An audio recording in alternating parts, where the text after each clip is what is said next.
அநியாயத்தின் திரவியங்கள். அநியாயத்தின் திரவியங்கள் ஒன்றுக்கும் உதவாது, நீதியோ மரணத்துக்கு தப்புவிக்கும். கர்த்தர் நீதிமான்களை பசியினால் வருந்த விடார், துன்மார்க்கருடைய பொருளையோ அகற்றி விடுகிறார். கர்த்தருக்கு சித்தமான வழியில் நேர்மையாக பணம் சம்பாதிப்பதுதான் நமக்கு ஆசீர்வாதத்தை தரும். அநியாயத்தின் திரவியங்கள் ஒன்றுக்கும் உதவாது. பிறரை ஒடுக்கி அநியாயமாக சம்பாதித்த ஆசீர்வாதம் நமக்கு நன்மையாய் இராது. தேவன் அநியாயத்தின் ஐஸ்வர்யத்தை சபிக்கிறார், அதில் கர்த்தரின் ஆசீர்வாதம் சிறிதும் இருக்காது. நமக்கு லாபம் கொஞ்சமாய் இருந்தாலும் அதை நீதியான வழியிலும் நேர்மையான வழியிலும் சம்பாதிக்க வேண்டும். மனுஷன் உலகம் முழுவதையும் ஆதாயப்படுத்தி கொண்டாலும் அவன் தன்னுடைய ஜீவனை நஷ்டப்படுத்தினால் அவனுக்கு ஒரு லாபமும் இல்லை. மனுஷனால் தன் ஜீவனுக்கு ஈடாக எதையும் கொடுக்க முடியாது. அநியாயத்தின் திரவியம் நம்முடைய ஆத்மாவுக்கு பிரயோஜனமாயிராது. கர்த்தர் துன்மார்க்கருடைய பொருளை அகற்றி விடுகிறார்.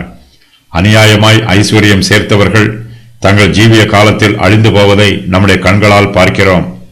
அநியாயத்தின் திரவியத்தோடு தேவனுடைய சாபம் இருக்கும். துன்மார்க்கர் மீது தேவனுடைய நீதியான நியாய தீர்ப்பு வரும்போது அவர்கள் தண்டிக்கப்படுகிறார்கள்.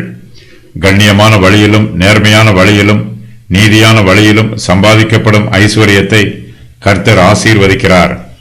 நீதி நம்மை மரணத்திற்கு தப்புவிக்கும். நாம் அநியாயம் செய்து ஐஸ்வர்யம் சேர்க்கும் போது நமக்கு நித்திய மரணம் உண்டாகும்.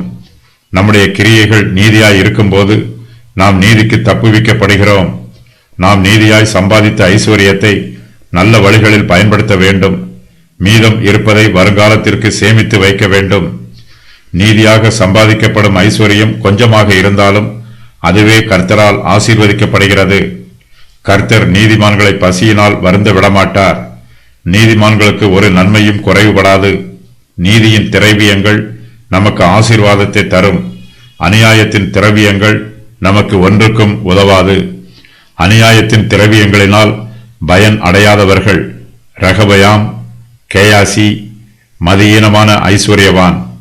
நீதியாக தப்புவிக்கப்பட்டவர்கள் நோவா, தானியேல், 3 எபிரெய வாலிபர்.